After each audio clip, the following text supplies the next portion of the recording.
But अब जो नजर है होती है, हाँ। इंटरनेशनल, अब अगर मैं इंटरनेशनल सीजन की बात करूं इंडिया के, जिस तरह ये सफर शुरू हुआ दिसंबर 20 से, ये 2020 से ये सफर शुरू हुआ, ऑस्ट्रेलिया में खेला, बहुत अच्छी परफॉर्मेंस, एक नया, मतलब अगर मैं इस वक्त ये कहूं, is this the golden era of Indian cricket? क्योंकि since you have been covering all of it, you know about it, तो आपको क्या लगता है, मतलब how would you just define this rise, और ये जो रेवोल्यूशन है, ये जो कॉन्फिडेंस है, जो यंगस्टर्स आए हैं जो from the word go perform करके दिखा रहे हैं, what is happening? Is this the golden era? एक लेजेंड जो बनता है ना सवेरा, वो जब थोड़ी दूर से देखते हैं तब वो लेजेंड बनता है। जब इतने गौर से देखते हैं ना, तब नहीं लगता कि ये कुछ बहुत बड़ी चीज बन रही है। शायद 2-3 साल के बाद हम कहें अरे क्या दौर था वो। फिलहाल तो हम इतने एक मैच से दूसरे मैच में जा रहे हैं। लेकिन जो ऑस्ट्रेलिया में हुआ, मैं 2018 में था ऑस्ट्रेलिया में, मुझे कभी नहीं लगा था कि कोई एशियन टीम ऑस्ट्रेलिया में जाके सीरीज जीत के आएगी। लेकिन तब भी कहीं ना कहीं जहन में एक बात थी कि स्टीव स्मिथ नहीं था, डेविड वार्नर नहीं था, शायद उससे फर्क पड़े। ये हमारी तहजीब में ऐसा है कि हम हर वक्त ना, अगर वो होते तो ऐसे सोचते तो हैं हम लोग हर वक्त। हाँ हाँ हाँ तो यार नहीं, थोड़ी कमी थी उसमें। इस बार जो टीम गई, जो भी आपके खिलाफ जो भी हो सकता था वो सब हुआ आपके खिलाफ। दूसरी टीम फुल स्ट्रेंथ पे थी। वो जो 36 ऑल आउट का था, उसको सही एक्सप्रेशन था परफेक्ट स्टॉर्म, के कोई बीट हुआ ही नहीं बैट्समैन उस इनिंग में। बीट हुआ ही नहीं, हर गेंद एज को लेके जा रही थी, कोई कैच भी नहीं छूटा, कोई बीट भी नहीं हुआ। तो एक परफेक्ट स्टॉर्म सा बन गया था। लेकिन उसके बाद जो रिवाइवल आया, उससे अंदाजा आया कि एक इनर स्ट्रेंथ जो होता है ना, बाहर से एक नजर आता है, एक अंदर जो होता है, जो अंदर स्ट्रेंथ है, उसका हमको नमूना दिखाई दिया जब अजिंक्य रहाणे ने कहा कि दूसरे टेस्ट में हम बैटिंग करना चाहते थे पहले, कि 36 ऑल आउट निकल गया, हम दोबारा बैटिंग करना चाहते थे। और ये एक जो एक महक जो होती है ना, एक खानदानों में एक महक सी होती है, एक टीम्स में एक महक होती है, जो खुशबू आपके इर्द गिर्द होती है, उससे बहुत इफेक्ट होता है आपको। तो 36 ऑल आउट के होते हुए भी एक कॉन्फिडेंस था उस टीम में कि भाई हम कुछ कर सकते हैं। और ये एक ऐसा दौर है जहां कोई एक बड़ी टीम नहीं है। जैसे ऑस्ट्रेलिया ने लगातार 15-16 टेस्ट मैच जीते, एक ऑस्ट्रेलिया का दौर था, एक वेस्ट इंडीज का दौर था। वो सा दौर बना नहीं है अभी। आज भी कोई भी टीम दूसरी टीम को हरा सकती है। लेकिन जो मैंने देखा ऑस्ट्रेलिया में, उससे दो चीजों का मुझे असर हुआ मेरे ऊपर। एक तो एक अंदाजा आया कि भाई ये जो नए लड़के आ रहे हैं उनमें कॉन्फिडेंस बहुत है, लेकिन एक जनरेशन गैप भी महसूस हुआ। मुझे याद है उस ब्रिस्बेन वाली टेस्ट मैच में मेरे अंदर एक आवाज कह रही थी कि बचाओ बचाओ, सिडनी की टेस्ट मैच आपने बचाई, बचाओ ये टेस्ट। अगर आप बचाओगे तो 1-1 होगा, बॉर्डर गावस्कर ट्रॉफी हमारे, बचाओ आउट ना हो। लेकिन ये जो नई पीढ़ी आई है, नया जो जनरेशन आया है, वो हमारी तरह नहीं सोचता। मुझे लगा कि वो ऋषभ पंत वगैरह मेरी तरफ देख रहे, कह रहे अंकल आपका दौर तो गुजर गया, हम बचाने की कोशिश नहीं कर रहे, हम तो जीतने का सोच रहे हैं। तो वो जो कॉन्फिडेंस था, वो जो एक कॉन्फिडेंस था उससे। और ऋषभ पंत तो खैर एक, मुझे लगता है कि अगर हर चीज ठीक हो, once in a generation player बन सकता है। अभी है नहीं लेकिन बन सकता है। लेकिन जो शार्दुल ठाकुर, वॉशिंगटन सुंदर, नटराजन, इन लोगों का जो परफॉर्मेंस रहा, और वो इसलिए रहा कि सिडनी टेस्ट में जो हुआ, और जो टीम स्पिरिट के बारे में हम बात करते हैं ना, सिडनी टेस्ट में आपको 3.5 घंटे बैटिंग करनी थी मैच बचाने के लिए। एक एक बैट्समैन था, उसकी पीठ इतनी खराब थी कि वो बैठ नहीं सकता, रात भर सोया नहीं है क्योंकि हॉरिजॉन्टल हो ही नहीं सकता। और दूसरे का हैमस्ट्रिंग इतना खराब है कि पैर स्ट्रेच नहीं हो सकता। तो दो मरीज बैटिंग कर रहे हैं, तीसरा मरीज अभी बैठा हुआ है कि अगर जरूरत पड़े तो।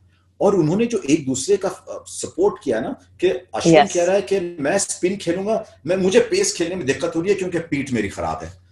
वो हनुमा विहारी कह रहा है कि मेरी टांग आगे जाएगी कैसे, मेरी हैमस्ट्रिंग ही नहीं है अभी। तो जो उन्होंने वो पार्टनरशिप की कि एक पेस खेल रहा है, एक स्पिन खेल रहा है, एक पेस खेल रहा है, एक स्पिन खेल रहा है, जो बचाया उन्होंने, बहुत ही अलग बात थी। कुछ टीम में माहौल होना ही चाहिए, एक महक होती है टीम में, मुझे उसमें कोई संदेह नहीं। एक महक होती है टीम में, अच्छे टीमों में होती है, अच्छे कॉलेजेस में होती है, अच्छे मुल्कों में होती है। एक कॉन्फिडेंस वहीं से आता है। So would it be right to say कि वो दौर की शुरुआत हो रही है?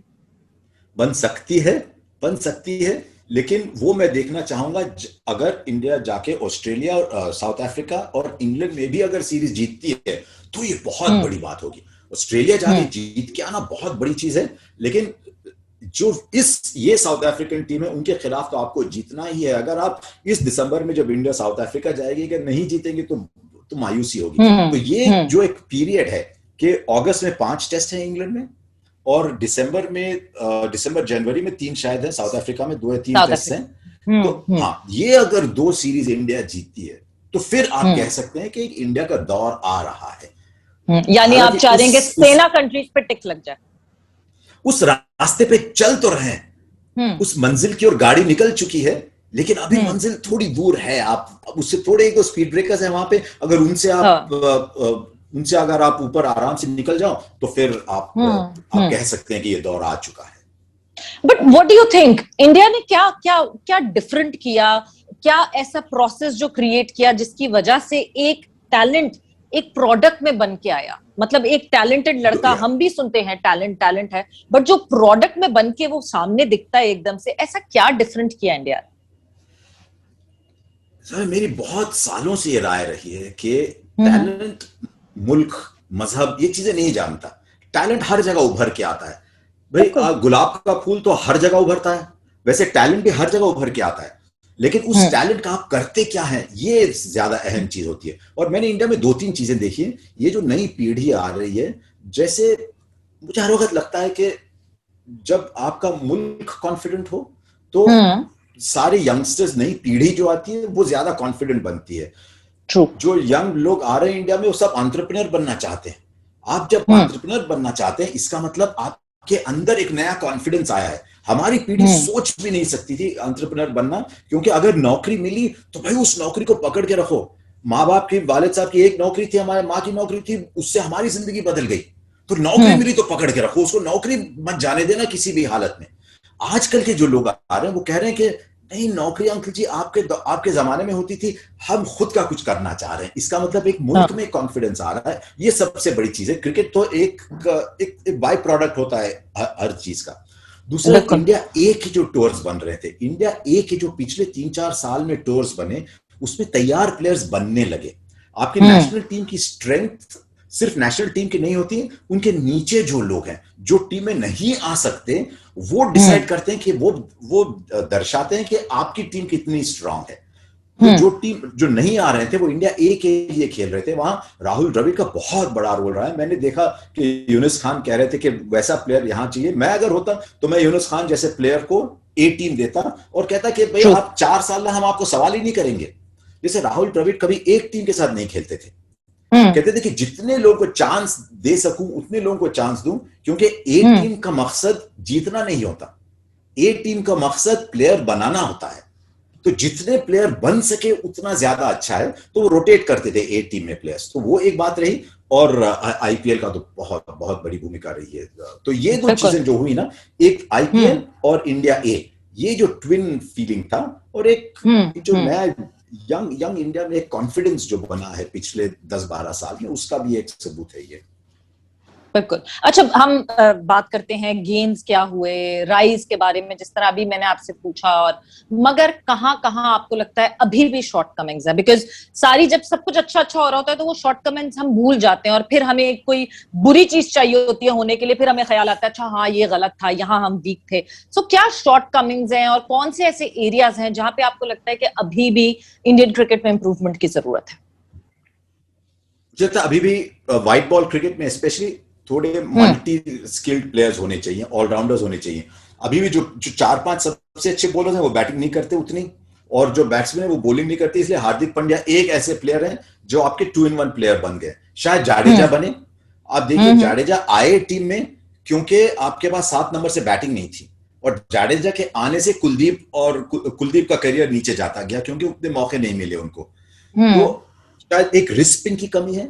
चहल का करियर थोड़ा प्लेटो हुआ है, बहुत अच्छे प्लेयर रहे इंडिया के लिए, लेकिन थोड़ा प्लेटो हुआ है। कुलदीप का करियर थोड़ा डाउन हो गया है। तो अगर कोई अच्छे 1-2 रिस्क स्पिनर्स बनते हैं तो वो एक शायद कमी है, और एक ऑलराउंडर्स की कमी है 50 ओवर्स क्रिकेट में। 20 ओवर्स क्रिकेट में तो खैर उतनी जरूरत महसूस नहीं होती, क्योंकि आप 2 ओवर भी करो तो भी आप ऑलराउंडर बन जाते हैं। इंटरनेशनल क्रिकेट में मैं सोचूंगा 1-2 और सीम बॉलिंग ऑलराउंडर अगर हो इंडिया में, तो जो हार्दिक पांड्या पे डिपेंडेंस है वो ना हो। एक और थोड़े सीम बॉलिंग ऑलराउंडर आने से बहुत फर्क पड़ता है कि इस ऑस्ट्रेलियन टूर पे एक और चीज सीखी हमने कि 5 बॉलर जब होते हैं बहुत फर्क पड़ता है टीम में। हर मैच में अगर आप 5 बॉलर खिला सकते हैं आप, तो 5 बॉलर खिलाने के लिए 7 नंबर बल्लेबाज होना चाहिए और विकेट कीपर टॉप 6 में होना चाहिए, या फिर टॉप 6 में आपके पास ऐसा बॉलर होना चाहिए जो 10-12 ओवर हर रोज दे आपको, एक आध विकेट भी ले ले। तो वो थोड़ा मुझे और ऑप्शंस मैं देखना चाहूंगा और इंडियन क्रिकेट में। बिल्कुल, क्योंकि फास्ट बॉलिंग की जब हम पास्ट में बात करते तो होता था कि नहीं जी इतने अच्छे फास्ट बॉलर्स नहीं आते, मगर अब तो फास्ट बॉलर्स की वो जो एक रेवोल्यूशन आया, वो फास्ट बॉलर्स का भी एक बहुत जबरदस्त रेवोल्यूशन आया और बहुत आया है। और जो नए फास्ट बॉलर्स आ रहे हैं, जैसे आप देखिए भुवनेश्वर तो खैर फास्ट बॉलर नहीं है, स्विंग बॉलर है, लेकिन जब भुवनेश्वर आए एक किस्म के इंसान थे वो, सॉफ्ट स्पोकन, सिंपल। आप देखिए जब शार्दुल ठाकुर और नटराजन ने ऑस्ट्रेलिया में परफॉर्मेंस दिया, तो जब बाउंड्री लाइन क्रॉस करके गए, वो मुझे अभी भी वो नजारा, वो दृश्य मेरे सामने है, क्रॉस करके गए, सबसे पहले गले मिलने के लिए वहां कौन खड़ा था? जसप्रीत बुमराह, जो खेल नहीं रहा।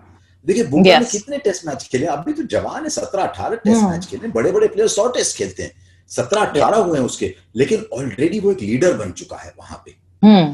तो जैसे जब वॉशिंगटन सुंदर आया तो अश्विन इंतजार कर रहा था वहां पे, ये कॉन्फिडेंस जो बनता है, तो जसप्रीत बुमराह, भुवनेश्वर कुमार, जिस तरह के लोग हैं उनसे भी और कॉन्फिडेंस बनता है। अब देखिए ईशांत शर्मा इस उम्र में अलग बॉलर बन गए हैं।